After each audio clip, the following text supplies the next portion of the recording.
Hello guys and வணக்கம் உங்கள் ஃபர்வேஷ் gaming நாம உங்க ஃபர்வேஷ் மொஹமத். ஸோ நீங்கள் நம்ம சேனலுக்கு சப்ஸ்கிரைப் பண்ணலன்னா உடனே கீழே இருக்க ரெட் கலர் சப்ஸ்கிரைப் பட்டனை கிளிக் பண்ணிவிட்டு பக்கத்தில் உள்ள அந்த பெல் பட்டனை அப்படி தட்டி விட்டிங்கன்னா நம்ம சேனலில் வர எல்லா வீடியோஸும் மிஸ் பண்ணால் பார்க்க ரொம்ப உதவியாக இருக்கும். ஸோ இன்றைக்கி நம்ம வீடியோவில் என்ன பார்க்க போகிறோம்னா, நீங்கள் ஒரு ஸ்மார்ட் ஃபோன் யூஸராக கண்டிப்பாக இருப்பீங்க.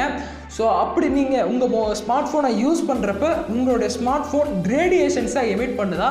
ஸோ அப்படி ரேடியேஷன்ஸை எமிட் பண்ணுறப்ப உங்களுக்கு உங்கள் உடம்புக்கு என்னென்னலாம் பிரச்சனை வரும், என்னென்னலாம் சைடு எஃபெக்ட்ஸ் வரும்.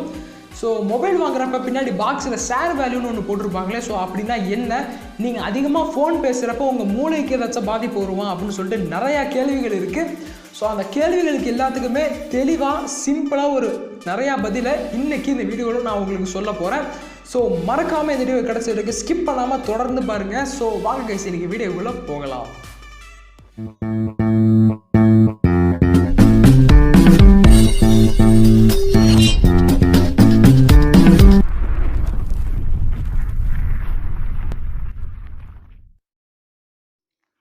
ஸோ இப்போ நம்ம முதல்ல ஷேர் வேல்யூலேருந்தே ஆரம்பிப்போம். ஸோ ஷேர் வேல்யூடைய ஃபுல் ஃபார்ம் என்ன ப்ரோ அப்படின்னு கேட்டிங்கன்னா, ஸ்பெசிஃபிக் அப்சார்ப்ஷன் ரேட் அப்படின்னு சொல்லிட்டு சொல்லுவாங்க. ஸோ ஷேர் வேல்யூனா என்ன ப்ரோ அப்படின்னு கேட்டிங்கன்னா, உங்கள் மொபைல் எமிட் பண்ணுற அந்த ரேடியேஷன், அந்த எலக்ட்ரோமேக்னெட்டிக் வேவ்ஸை ஹியூமன் பாடி எவ்வளோக்கு எவ்வளோ அப்சார்ப் பண்ணுது அப்படிங்கிற அந்த டேமை தான் ஷேர் வேல்யூ அப்படின்னு சொல்லிட்டு சொல்லுவாங்க. ஸோ ஷேர் வேல்யூனா எதை வச்சு ப்ரோ மெஷர் பண்ணுவாங்க, எது வச்சு ப்ரோ அளப்பாங்க அப்படின்னு பார்த்தீங்கன்னா, வாட்ஸ் பெர் கிலோகிராம் அப்படின்னு சொல்லிட்டு தான் அளப்பாங்க. ஸோ ஷேர் வேல்யூ ஹியூமன் பாடியில் அப்சர்வ் பண்ணுறது ரெண்டு கேட்டகரியாக பிரிச்சிருப்பாங்க. ஒன்று ஹெட்டு, இன்னொன்று பாடி அப்படின்னு சொல்லிட்டு.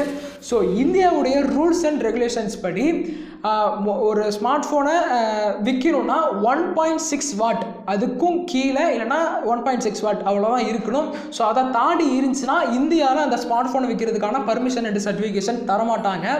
ஸோ ப்ரோ, என்னுடைய மொபைலோட பாக்ஸ் வந்து தொலைஞ்சு போயிடுச்சு ப்ரோ, எனக்கு ஷேர் வேல்யூனா என்னன்னே தெரியல, அது எப்படி ப்ரோ கண்டுபிடிக்கிறது அப்படின்னு கேட்டிங்கன்னா, உங்களுடைய ஃபோன் டயல் பேடில் *#07# அப்படின்னு சொல்லிட்டு கொடுத்தீங்கன்னா உங்கள் மொபைலோடைய ஷேர் வேல்யூ வந்துடும். ஸோ இப்போ உங்கள் எல்லாருக்குமே ஒரு டவுட் வரும், ஏன் ப்ரோ என் மொபைலில் 1.6 வாட் ஷேர் வேல்யூ இருக்குது ப்ரோ, அப்போ எனக்கு ஏதாச்சும் ஆகிடுமா, எனக்கு கேன்சர் வந்துருமா, ஐயோ அப்படின்னா ஒன்றும் ஆகாது. ஸோ 1.6 வாட் ஷேர் வேல்யூ அப்படின்னு கொடுத்துருக்காங்கன்னா கன்சிஸ்டண்ட்டாக, அதாவது தொடர்ந்து அதே 1.6லேயே இருக்காது, 0.8 இல்லைனா 0.6 அதில் தான் இருக்கும். ஸோ எப்போ அதிகரிக்கும் அப்படின்னா, நீங்கள் உங்கள் மொபைலில் தொடர்ந்து ஃபோன் பேசுகிறப்ப, தொடர்ந்து இன்டர்நெட் யூசேஜ் பண்ணுறப்ப, தொடர்ந்து மொபைல் டேட்டா ஆனில் வச்சுருக்கிறப்ப அந்த நேரத்தில் ரேடியேஷன் கொஞ்சமாக அதிகரிச்சுக்கிட்டே போகும். ஸோ மற்றபடி நீங்கள் பயப்பட வேண்டிய அவசியம் இல்லை. நல்லா இருக்கியா? நல்லா இருக்கேன். சாப்பிட்டியா? சாப்பிட்டேன். அப்புறம் சரி ஓகே, அடுத்தது அப்புறம் வேற அப்புறம் சொல்லு.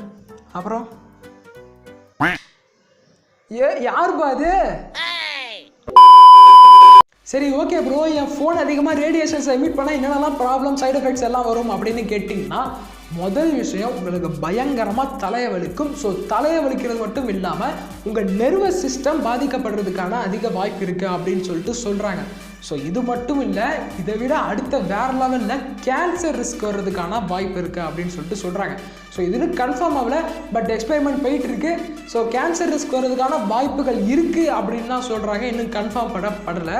ஸோ அடுத்தது என்ன அப்படின்னா, நீங்கள் அதிகமாக ஃபோன் பார்க்குறப்ப உங்களுக்கு ஸ்லீப்பிங் டிஸார்டர் ஏற்படும் அப்படின்னு சொல்லிட்டு சொல்கிறாங்க. ஸ்லீப்பிங் டிஸார்டர்னால் உங்களுக்கு தூக்கம் வராது.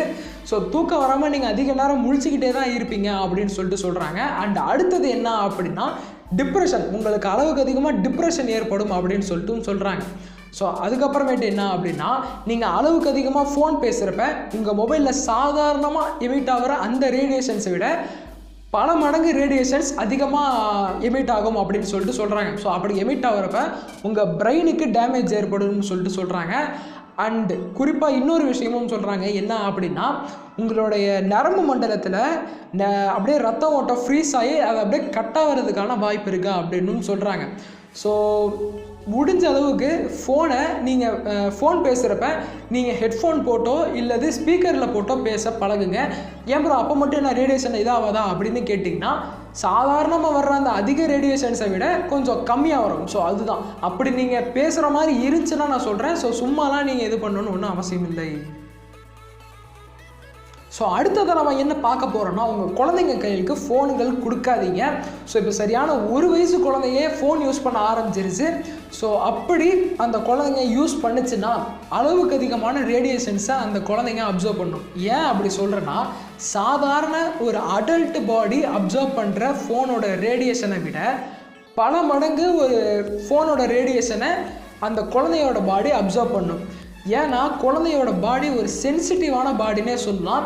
ஸோ எவ்வளோவுக்கு எவ்வளோ அப்சர்வ் பண்ண முடியுமோ அவ்வளோவுக்கு அந்த குழந்தைங்களோட பாடி ரேடியேஷன்ஸை அப்சர்வ் பண்ணும். ஸோ அப்படி அப்சர்வ் பண்ணுறப்ப அவங்களுக்கு ஃப்யூச்சரில் ஏகப்பட்ட பாதிப்புகள் வர்றதுக்கான சாத்தியக்கூறுகள் இருக்குது.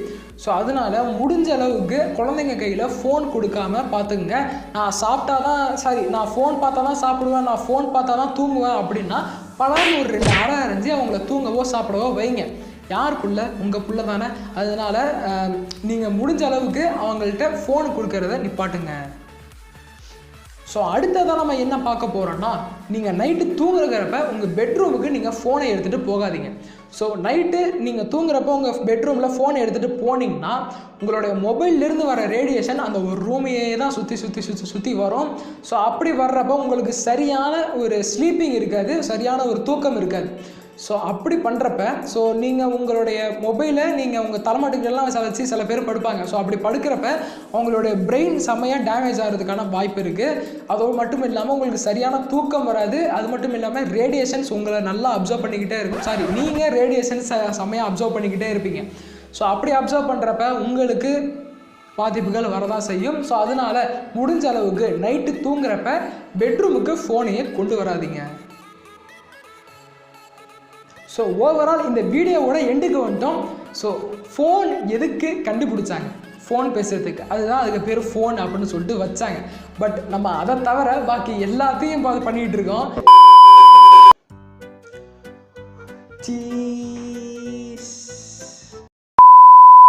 பத்து ரைடு வந்து மட்டடாவே வாங்கிடாத பார்த்து போயிடு. அப்படிதான்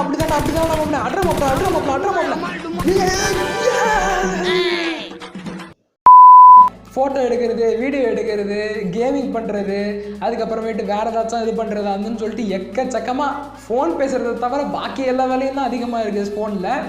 ஸோ முடிஞ்ச அளவுக்கு ஃபோன் யூஸ் பண்ணுறத தவிர்க்க பாருங்கள். ஸோ இப்போ நீங்கள் ஒரு நாளைக்கு 4 மணி நேரம் யூஸ் பண்ணுறீங்களா, அது 2 மணி நேரமாக குறைங்க, அடுத்தது 1 மணி நேரமாக குறைங்க, அப்படியே குறைச்சிக்கிட்டே வாங்க.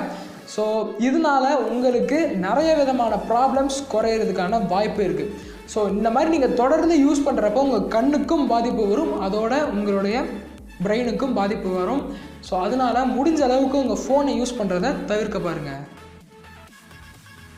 ஓகே காய்ஸ், ஸோ இந்த வீடியோ உங்களுக்கு பிடிச்சிருக்கும் அப்படின்னு சொல்லி நம்புகிறேன். ஸோ பிடிச்சிருந்துச்சு அப்படின்னா லைக் பண்ணுங்கள், கமெண்ட் பண்ணுங்கள். ஸோ இந்த மாதிரி அவேர்னஸ் வீடியோ உங்கள் ஃப்ரெண்ட்ஸுக்கும் தெரியும்னா உங்கள் ஃப்ரெண்ட்ஸுக்கு இந்த வீடியோவை ஷேர் பண்ணி விடுங்க.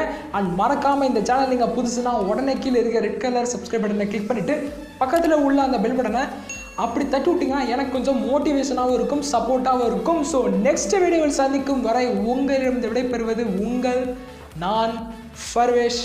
Bye guys. தம்பி நீ இன்னும் பேசி முடிக்கல, எந்திரிச்சு போவா.